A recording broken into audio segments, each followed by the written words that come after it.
morning. Today is November 10th, and this is The View with Catherine Chang. Today's topic is Trump fires Secretary of Defense and the Biden administration with Taiwan. First, Trump fired Esper early this morning and filed election lawsuit against Pennsylvania. And Trump even said that he might flip over in Georgia and Nevada. People are curious, what is his evidence and what is his next move?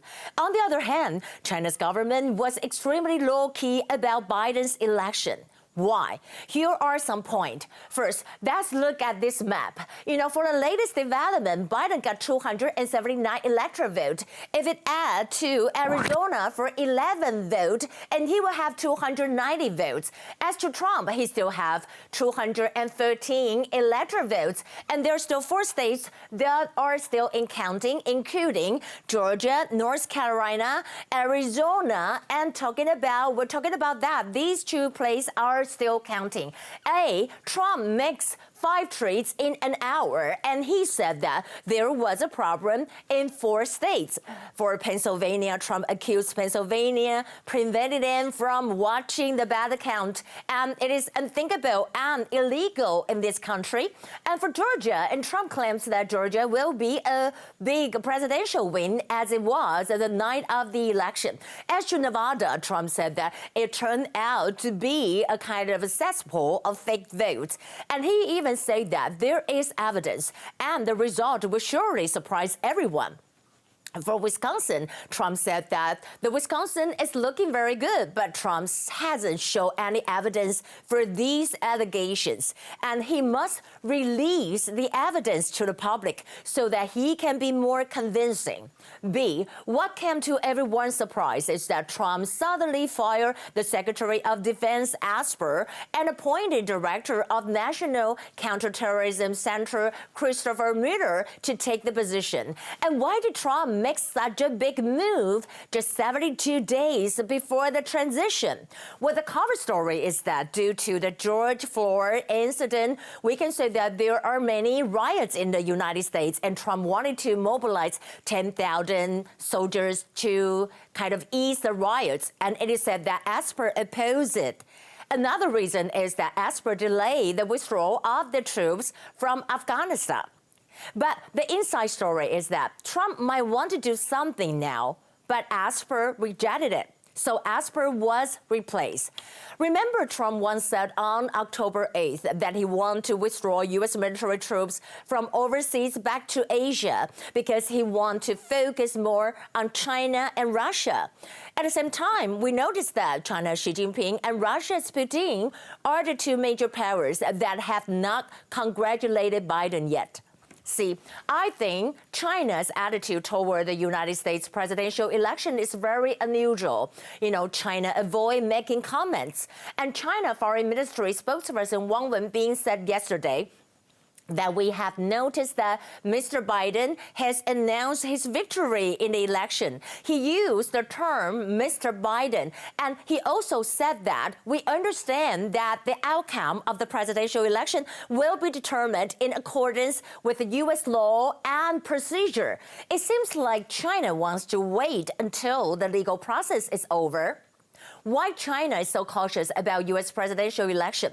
I think China wants the next U.S. president can unban these kind of sanctions, including, first, we know that the tariffs U.S. impose on China. Second, the restrictions of the entry of Chinese people with the Communist Party and PLA backgrounds.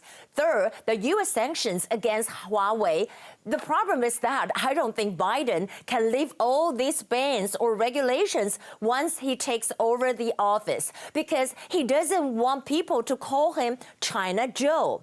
D, as to Taiwan, Taiwan put attention on who's going to be the U.S. Secretary of State or the Secretary of Defense. For the Secretary of Defense, there is a saying that it might be the former Deputy Assistant Secretary of Defense for Strategy, Michelle Fauneroy. You can see over here, we know that she visited Taiwan in 2015 and met with President Tsai. Well, President Tsai at that time was not president yet, and she was the chairman of the DPP.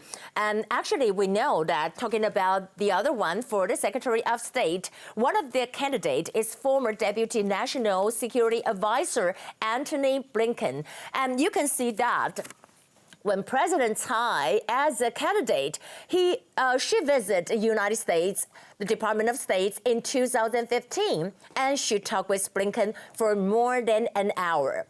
And here are the top stories. Today, we have 2 confirmed cases. They are all imported. We know 2 of them, the Indonesian female, came to Taiwan for work. First, I want to talk about the aftermath of the U.S. presidential election. It seems like that there are some problems with the transition. According to CNN, Trump agency kind of tasked with the transition process has yet to recognize Biden's victory. It said that Emily Murphy needs to sign a letter to release funds to the Biden transition team through a process called Esterment. And actually, once Murphy make this decision on a successful selection winner, we can see that, they will kind of trigger the release of an additional $9.9 million in funds for, post-election services, which include $6.3 million for the incoming administration, $1 million for appointee orientations and training, and $2.6 million for outgoing services. As to Trump lawsuit, according to The Hill, we know the Trump campaign filed a new election lawsuit in Pennsylvania, and it said that the lawsuit alleges that Pennsylvania implemented an illegal 2-tiered voting system, which voters will held to different standards depending on whether they were, voted in person or submitted their ballots by mail. And that Trump also treated that Pennsylvania prevented us from watching much of the ballot count, kind of unthinkable and illegal in this country. Additionally, we know that Trump campaign attorney Matthew Morgan says that this election is not over. He said that president will be re-elected. He said that there were many irregularities in Pennsylvania, including having elections officials preventing our volunteer legal observers from having meaningful access to vote counting locations. And he also said in Nevada, he said that there appear to be thousands of individuals who improperly call mail ballots. As to the replacement of Secretary of Defense, we can see that Trump files the Secretary of Defense, Esper, and he said that, I'm pleased to announce that Christopher Miller, the highly respected director of the National Counterterrorism Center, will be acting Secretary of Defense, effective immediately. Mark Esper has been terminated. I would like to thank him for his service. We're talking about Taiwan's, participation in the international community. Let's look at APEC first. President Tsai held a press conference and named TSMC Morris Chang, founder, as the Taiwan envoy to APEC summit. And she said that the 2 main tasks for this year's summit are, first, to reiterate that Taiwan is willing to make further contributions on COVID-19 pandemic, and second, consolidate Taiwan's position in global supply chains. You know that as to WHA, due to China's oppression, although there were 644 parliamentarians from 25 European countries have written to WHO Director General Tedros to support Taiwan, but Taiwan is still excluded from the WHA. And President Tsai decries Taiwan's exclusion from WHO. And she said that if the WHO continues to reject Taiwan's participation due to Beijing's interference, the world will lose an opportunity to fight the pandemic together and will throw a spanner into its ideal of health for all.